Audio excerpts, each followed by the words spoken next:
Hello and welcome to the Post-Secondary Conference of 2022. It is so wonderful to have you here in person once again. Today I will be training you on how to assist your students to create their FAFSA. So once again, your motivation in assisting your students in submitting their FAFSA to assist them to obtain financial aid for their post-secondary education is extremely important. And we must remind the students the importance of filling out the FAFSA and the monetary benefits that they will be receiving once they do so. So again, we are going to be going over how to fill out the FAFSA today. Okay, so once again, you are going to start doing their FSA ID. They're going to be doing a username. They're going to do a student and as well as one for their parent, at least for one of them. And you're going to be able to once again start the FAFSA after they've done their FSA ID. So once again, once they do their FSA ID, they're going to go ahead and log into the FAFSA website. They're going to go ahead and put their username and their password. Again, you are going to make sure that the information that the student is submitting is accurate and true, and then they're going to go ahead and click accept. Once again, submitting the FAFSA is definitely relevant to your students' financial well-being. And if you explain what financial assistance they will be receiving, they are more likely to submit their FAFSA. So again, then they're going to click and they're going to go and create their safe key. They're going to re-enter the safe key once again, and it usually is a suggestion of 4 digits or whether they're numbers or alphanumerics. Here, they're going to make sure that they are going to be providing their current email address. They may or may not want to provide their phone number, but we do actually suggest that they actually do that. But it is completely up to them to do so. See here, this is the student portion, and this is where they're going to be providing all of their information, including their social security number, and also the name will be pre-populated. Make sure it is correct. The next thing they're going to do is they're going to make sure that they do make sure that their address is correct. And again, this is their physical address. And again, on this window, students do have to put their place of residence. This actually could be a little confusing for the students because sometimes they're thinking of whether or not they're here in the United States legally or illegally. So again, please make sure that they know that this is a place that they reside, pretty much where they are living at. Here, they're going to be entering the place where they actually are going to high school and where they're going to be receiving their high school diploma. This window, they're actually going to be looking for all of the colleges and or universities that they are attending. And again, if they are going to be staying at the dorms, they also are going to be marking that as well. This window, again, we're still talking about the student, and they're going to be talking about their status, whether they're single or married.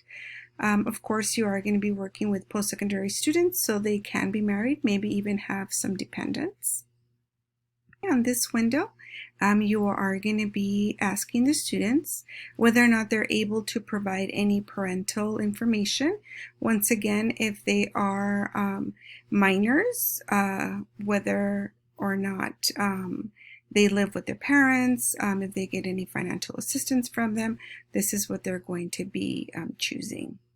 Okay, so in this window here, you will notice that even though it is the same color, now we're talking about parent information. And so here, the first question is whether or not they're married. Usually it could be, they could be widowed, they could be single. Also, if they are married, they are single, or if they actually have passed away, they do ask for a date here as well. Okay, on this window, they're actually continuing with the information of the parent. It would be their social, their names, pretty much basic information, their emails, address, parent number 1, parent number 2. Okay, and on this next window, we're actually going to be talking about how many people are living in the household. How many students are going to college, and also the number should also already be pre-populated as well. And once again, for some of you newbies, this might be the first opportunity to learn on how to assist your students in submitting their FAFSA. So after this workshop, you will have on-the-job training as you assist your students. So pretty much you will have training but you will go and learn with your students as well. So you will have on-the-job training. Okay, so now we will go ahead and continue with the parent tax filing status. You are going to be using Taxes 2020 will be used, and once again you will be able to choose whether or not the parents already completed the income taxes, they will file, or they are not going to file. If at all possible, it is hoping that the students are able to use the IRS retrieval tool. It definitely helps them speedy process, so they can go ahead and have all of the income pre-populated.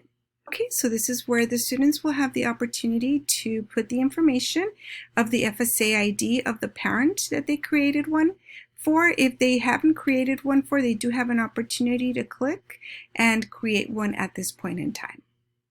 Once again, here for the IRS retrieval tool, once they are there, they're going to go ahead and verify their address and just submit any information that is required of them. They are going to go ahead and click here that they do want to go ahead and process the IRS retrieval tool. So as you can see here, if they do use the IRS retrieval tool, they have all of these numbers pre-populated, which is definitely very helpful. Now, if for any reason the student is not able to use the IRS retrieval tool, whether the parents have an ITIN number or don't have a social at all, then they would actually manually go ahead and go through the application and manually submit the numbers from the income taxes. Okay, then it also asks if the parents do have the Schedule K1. If they do, go ahead and click yes. If not, go ahead and click no. Okay, so once the parent information has been inputted, it once again goes to the student information, and it's basically going to be asking them all of the IRS questions as well. So if the student did have a job, if they did have income, they are going to go ahead and do the process, but this time it'll be for the student and not the parents. Okay, so we are pretty much almost done. For the preparer info, of course, this would be no. You are not the preparer because you're actually assisting the student to actually submit the application. So once again, once they come to the FAFSA summary, please have your students read thoroughly through all of this information, making sure that everything is correct. Okay, so once the student comes to this window, they're just going to go ahead and electronically sign this application with their FSA ID. Okay, the parents will have the same opportunity for them to actually sign the FSA ID as well. If they do not have one, they are going to go ahead and click print, and they're actually going to be printing the signature page, which in turn they will actually put it in an envelope, put a stamp, and address it to the FAFSA headquarters. So now what happens? What happens next? Actually, now the students will wait. More information will come from the college or university. They need to continue checking their email or their spam folder just to see how much money FAFSA will be able to give them as far as grants and loans as well. Also, one of the greatest assets you have in your field is of having the ability of being mentored. Feel free to ask your colleagues, director, for the opportunity of being a mentor to you. Also, I just wanted to thank you for attending the Post-Secondary Conference of 2022 and learning about the new developments in the field. Also, don't forget to network and to meet the new people that are in the same field as you are. I will be available after the workshop for additional questions. Also, feel free to pick up one of my business cards for my assistance in the future. Thank you so much for coming, and I hope you enjoy the rest of the Post-Secondary Conference. Thank you so much.